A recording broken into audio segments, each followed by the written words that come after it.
Good morning India. दोस्तों नमस्कार। दोस्तों आज की ये कहानी काफ़ी इंटरेस्टिंग होने वाली है, तो चलो मैं आपको सुनाती हूँ आज की हमारी इस प्यारी सी कहानी को। आपको पता है ना क्या करना है। इस कहानी को सुनते वक्त या फिर हेडफोन का उपयोग करें। इससे इस कहानी ऑडियो क्वालिटी भी पसंद आएगी जब आपके कानों तक पहुँचेगी।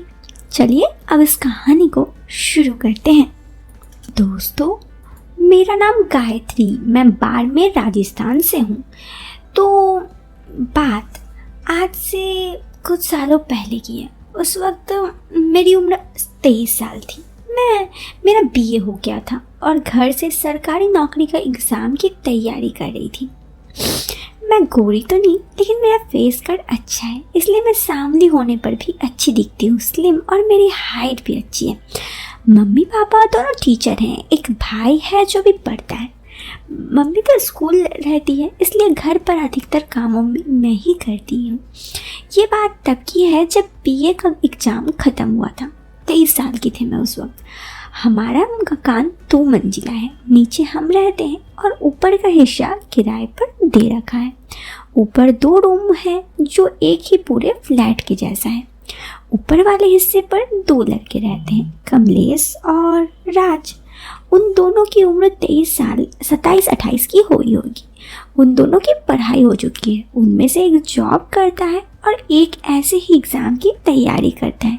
वो दिखने में एकदम काले से थे, लेकिन दोनों मुझसे अच्छे से बोलते। बहुत बार वो हमारे घर चाय पीने आते। उनकी नज़र शुरू से ही मेरी तरफ थी, लेकिन मैंने ध्यान नहीं दी। मैं बस अपने पढ़ाई पे ही लगी रहती, क्योंकि मुझे एग्ज़ाम जो निकालना था। पापा और मम्मी तो ऊपर जाते ही नहीं, मैं ही जाती थी, कभी किराया लेने तो कभी ऐसे ही साफ सफाई। इसलिए मैंने बहुत बार उनके रूम में शराब की बोतलें देखी थी, लेकिन मैंने इस बात को अपने पेरेंट्स को नहीं बताया, क्योंकि वो उनको निकाल देते और फिर नया किराएदार मिलना मुश्किल था।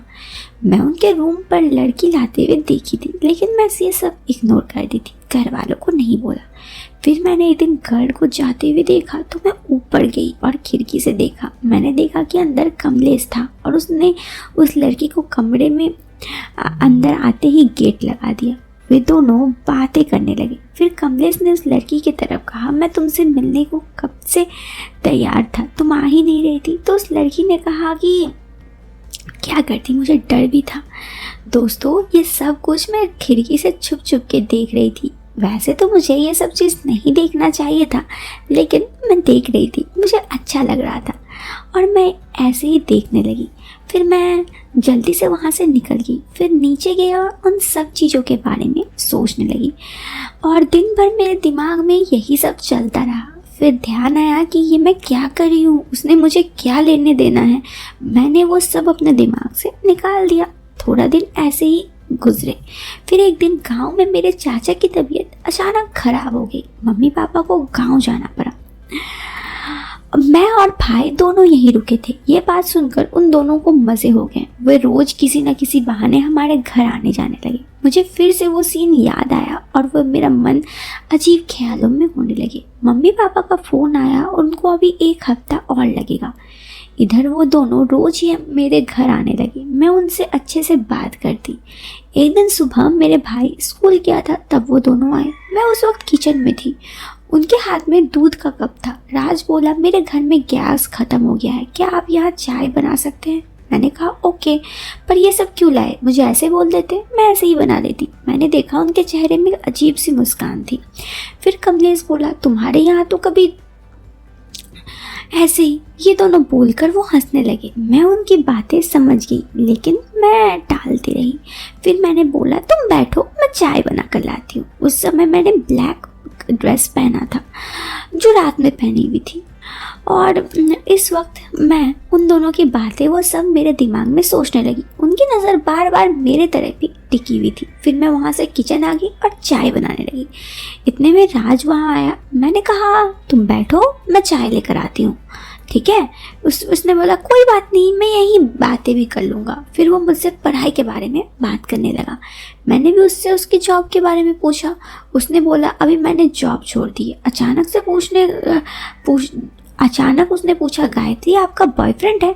उसके इस अचानक हुए सवाल से मैं शॉक्ड हो गई। मैंने कहा नहीं, क्यों?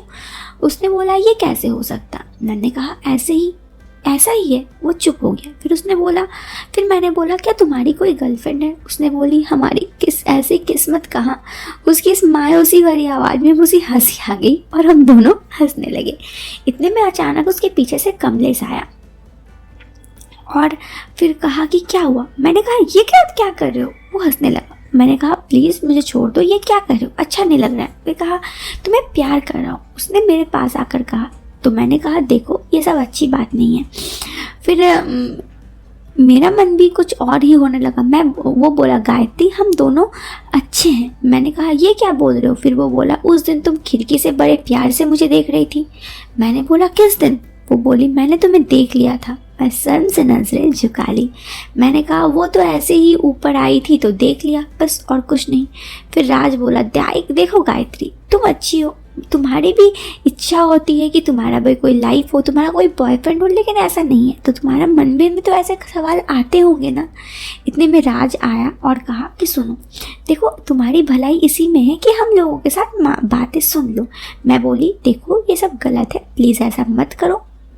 वो लड़की तो है, वो लड़की के साथ जाओ। लेकिन मुझे अब अच्छा नहीं लग रहा था और उन दोनों की बातें कहीं ना कहीं मुझे पसंद आ रही थी।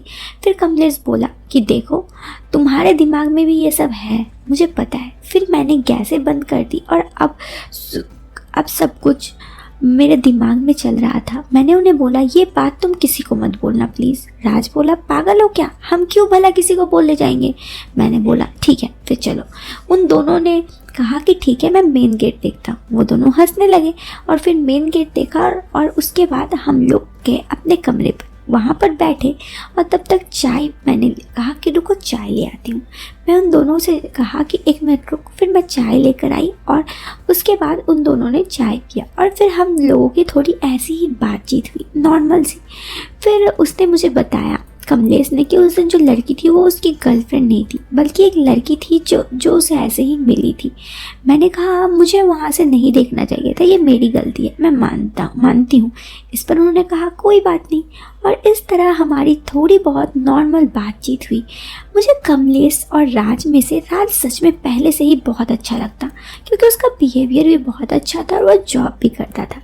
इसलिए फिर जब तक मेरे घर वाले ना रहे उतना दिनों में मेरी उन लोगों से अच्छी बातें बनने लगी। और फिर मेरे जब घर वाले आ गए तो मैंने उनसे ऐसे ही दूरी बना लिया क्योंकि मुझे पता था कि अगर घर वालों को भी ये बात पता चलेगा तो उन्हें बुरा लगेगा। बस उसके बाद हमारी ज़िंदगी एक अलग ही मोड़ ले ली।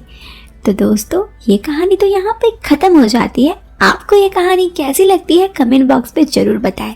इस वीडियो के पसंद आने पर आप वीडियो को लाइक और चैनल को सब्सक्राइब करें। टिल देन मैं मिलती हूँ फिर एक नए वीडियो में एक नए और इंटरेस्टिंग टॉपिक के साथ। तब तक के लिए बाय, टेक केयर, बाय।